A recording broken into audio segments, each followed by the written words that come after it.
بسم الله الرحمن الرحيم كافها يا عين صاد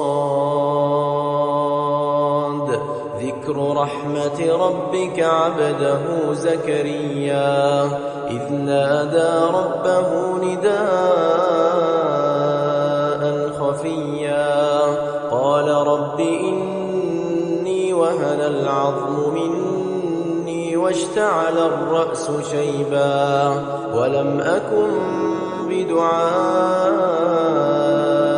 رب شقيا وإني خفت الموالي من ورائي وكانت امرأتي عاقرا فهب لي من لدنك